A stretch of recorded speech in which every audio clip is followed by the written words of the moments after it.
अँकलायझिंग spondylitis या विषयाबद्दल आपण आता चर्चा करूया.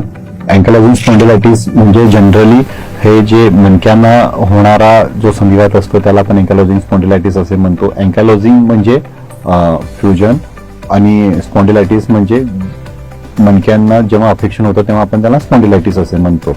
हा आजार जनरली तरुण पेशंट्स जनरली मेलमध्ये म्हणजे पुरुषांमध्ये स्त्रियांपेक्षा जास्त कॉमन आहे आणि ह्याची सुरुवात साधारण 15 ते 35 या वयोगटामध्ये होते. आणि हा आजार हा रुमॅटॉइड आर्थरायटिस पेक्षा वेगळा असतो.